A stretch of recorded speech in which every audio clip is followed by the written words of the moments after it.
Hey everybody, how's it going? So let's talk a little bit about freedom of speech, huh? You guys remember how you all thought Donald Trump ended up getting Jimmy Kimmel kicked off through the FCC and all that good stuff, and then that turned out to actually just be a lie because ABC went ahead and reinstated him. In reality, a private company can fire you really for whatever they want. If you're saying bad things, they can technically do that. But my whole point of Jimmy Kimmel being booted off is the fact that he was inciting violence. I don't like that. That's not protected speech whatsoever, and any leftist that does think that that's protected speech is insane. They constantly go after us for opposite viewpoints. But when they actually break the law with what they say, then it's just protected speech. It's crazy how often the left will just shield themselves from anything that they either agree with or disagree with. And they will use it against you. Now, here's the deal. We're going to get into real free speech violations because Joe Biden had YouTube kick people off with just opposing views. That was it. Obviously, if it were illegal, Biden could have used the law to get these people removed and put in jail, but he didn't do that. He had YouTube kick them off. That's crazy illegal. Biden was an absolute tyrant. At least his administration was. But all that aside, here's just some more facts in general. Biden put a vaccine mandate. It lasted for 2 months. It was unconstitutional. It was removed. But I lost my job because of it. I was a security supervisor at Google. Made really good money. Biden wanted me to get the shot. I didn't want to. I lost my job over it. Now, a year later, I got offered my job back. But we were already doing completely different things, already had uprooted our lives, already had sold our house, bought a new house. We had to do a lot of different things that could not be undone by just simply getting my job back. Literally, Biden had actually messed up our lives pretty good with it. But we went forward. We got things sorted, and we worked through it. Because, my family, very, very resilient. But it sucks when the government steps in and messes your life up quite a bit, especially when you just had a newborn. Just had a newborn when all that happened. It was very hard. It was very difficult, and it's not something that I've really mentioned very often here on the channel. I didn't mention most of what I just said. People knew that I lost my job due to the Biden situation, but they didn't know about the rest. And it just wasn't, I didn't feel like bringing any of that up. I'm not here to get sympathy, but I am here to tell you the truth of what happened. And that is what Biden did to our lives. That's why I could never, ever, ever forgive anybody who's pushing for anything that Biden was pushing for back then. And that's why I'm so against the left in general today. I got to watch them completely ruin our lives for nothing, for absolutely nothing. And now many other people whose lives were ruined will at least get reinstated here on YouTube, which is good. Now, this first page was just them saying, hey, we're Alphabet, and we do a bunch of good things, and we own a bunch of businesses, and we are striving to be better for the environment and all that good stuff and people and whatever. I'm not going to read all that. So, committee in its investigation. The company appreciates the accountability from the House Judiciary Committee led by Chairman Jim Jordan and its critical role in advancing the core American value of freedom of expression. The company has a commitment to freedom of expression. This commitment is unwavering and will not bend to political pressure. Transparency regarding government interactions with private platforms is essential for fostering public trust and upholding principles of free expression. No wonder Destiny absolutely loved Biden, by the way. Deplatforming all the people he didn't like. The committee's investigation brought to light new information that enhanced public understanding in this respect. Biden administration and Alphabet. The COVID-19 pandemic was an unprecedented time in which online platforms had to reach decisions about how best to balance freedom of expression with responsibility, including responsibility with respect to the moderation of user-generated content that could result in real-world harm. Senior Biden administration officials, including White House officials, conducted repeated and sustained outreach to Alphabet and pressed the company regarding certain user-generated content related to COVID-19 pandemic that did not violate its policies. While the company continued to develop and enforce its policies independently, Biden administration's officials continued to press the company to remove non-violative user-generated content. It is so hard to read this. It's so much smaller on my screen than it is yours. I should probably just look at the screen over here. I could read it a lot better. Honestly. Anyway, as online platforms, including Alphabet, grappled with these decisions, the administration's officials, including President Biden, created a political atmosphere that sought to influence the actions of platforms based on their concerns regarding misinformation. It is acceptable and wrong when any government, including the Biden administration, attempts to dictate how the company moderates content, and the company has consistently fought against those efforts on the First Amendment grounds. Okay, here we go. No matter the political atmosphere, YouTube will continue to enable free expression on its platform, particularly as it relates to issues subject to political debate. Political debate and discussion are in the public's interest, which is why YouTube expanded its approach to educational, documentary, scientific, and artistic content on the platform. In contrast to other large platforms, YouTube has not operated a fact-checking program that identifies and compensates fact-checking partners to produce content to support moderation. YouTube has not and will not empower fact-checkers to take action on or label content across the company's services. This is so much bigger. This is nice. YouTube also began offering a feature on YouTube. Okay, great. YouTube began offering a feature, they could have just said this, beginning in June 2024 that allows users to add notes to provide relevant, timely, and understandable context on videos. The pilot is available on mobile in the US in English, and YouTube continues to collect feedback on the feature. YouTube also features an extensive comment section where viewers can comment and share their views on content posted by creators. There's also a new thing that just came out yesterday. I can A/B titles and thumbnails.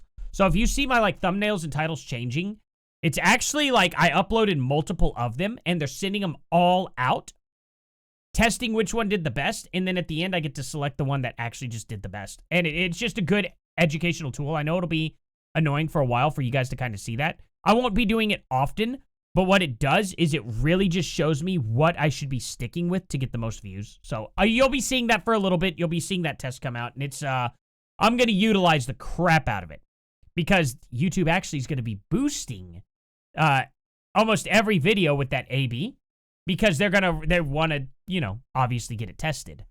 They're going to want to see how well their beta is working here. So it's actually going to boost my videos, which is why I'm going to be using it, even though I don't need it.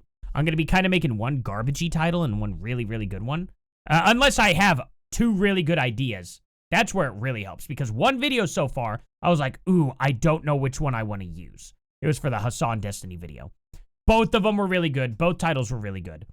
And that one actually is already ended because one has done so much better than the other, and I was shocked. Shocked by that. So, good on YouTube for making something like that. Because I actually was going to go with the other one, thinking it was going to have the bigger oomph, and it didn't. And I was completely blown away by it. So, yeah, it's actually a good tool. It's actually a good tool. When I saw the results of that, and I saw one had 70% higher click rate, I was like, no freaking way. I was like, I would have actually just bombed this whole video if I would have actually went with my gut instinct. So, it goes to show. I'm not very... The only thing I'm artistic on, 100% of my brain, literally works on this. That's it. That is the only thing I'm good at. When it comes to art in general, physical art, drawing and stuff like that, or even, English, just using the English language in general for something to get people's attention really easily, I'm not the best at that. My brain just doesn't think that way. It's very, very physical. I have focused so hard on music over my years that's the first thing that comes into my head. Constantly have songs playing in my head now. They never go away, but to me it's a blessing. So some people it's really annoying when they get a tune stuck in their head, but when I get a tune stuck in my head, I'm like, I could do something with that. So my brain just works differently. I cannot visualize art at all. It's all with the ears. God forbid if I ever lose my ears, I'd be not a very happy person. If I could lose my sight, I'll be okay. Ears, no. Anyway, just fun fact to kind of throw out there. But anyway, YouTube also began... Okay, I read this one. The company terminated channels for repeatedly violating its community guidelines on election integrity content through 2023 and COVID-19 content through 2024. Today, YouTube's community guidelines allow for a wider range of content regarding COVID-19 and election integrity, reflecting the company's commitment to free expression. YouTube will provide an opportunity for all creators to rejoin the platform if the company terminated their channels for repeated violations of COVID-19 and election integrity policies that are no longer in effect. I think this really goes to show, because this had to be going in effect a little bit earlier than this. This is probably why my channel got remonetized, because it was demonetized during the election again this year. I got remonetized last year, and then it got demonetized again during the election. And it's such a pain in the rear end to have to go through that every single year. And then my videos stopped getting seen. I literally was getting like 50 to 100 views a video. Now I'm getting 1,000 views a video again. And it's like, YouTube, are you freaking kidding me? Like, if they never did that, my channel would probably be closer to like 25,000 to 50,000 subs by now, somewhere in that range. I literally hit 15,000, and then my channel just started tanking really badly. And it was at the worst possible time, because that's when my wife started getting really, really sick and I had to walk away from the channel. But the fact of the matter is I might not have even had to have walked away from the channel at all if, during her getting sick, literally if it had never gotten censored in the first place and gotten shut down for the most part. Now, I didn't get banned like other people, but I did get very much shadow banned. And that could have changed a lot for us back then. And it's really frustrating that Biden didn't just affect me at my main job. He affected me in my spare time as well with you guys. That's seriously bad. I've never had a president interfere with my personal life and my work life. Ever.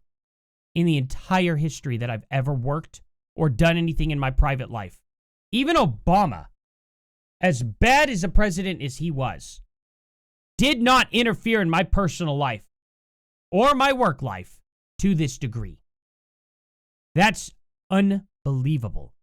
So it says YouTube values conservative voices. I don't know that they do, but if they're going to start, I really do appreciate it. I'm willing to let Google do the right thing. I hope they do. YouTube has always been my favorite place. I haven't been here shilling hardcore for Rumble or anything like that, though I do absolutely love Rumble. I do love alternative platforms. The issues I have with those platforms, obviously, are the fact that we can't be found on them. I stream on Kick multiple times a week, and I think I've gotten 3 people. That's such a low, like, I didn't struggle that hard when I first started YouTube. That's such low viewership. And it's frustrating. Is it their fault? I don't know. I don't know if they're trying their own algorithm or if they're like I don't know what's going on with it, right? I can't possibly know that. I don't think it's malicious or anything. That's not what I'm suggesting. I just think they don't quite know what they're doing yet. And YouTube still reigns like absolutely superior. It's even better than Twitch when it comes to discovery. By far. So, just is what it is. And to see them actually come back and be the old YouTube it used to be, if they can make this happen pre-apocalypse, YouTube is going to be the biggest company on the planet before too long if they do this right, The company recognizes these creators among those shaping today's online consumption, landing must-watch interviews, giving viewers the chance to hear directly from politicians, celebrities, business leaders, and more. The committee has taken important investigative steps to highlight the, I know the word, I just can't sound it out in my head right now. Onerous? I think that's, I don't know. Onerous obligations under laws such as digital services. Erroneous, right? No, not erroneous. Never mind. I'm thinking of a different word. Okay. Okay. I'm going to have to look up that word.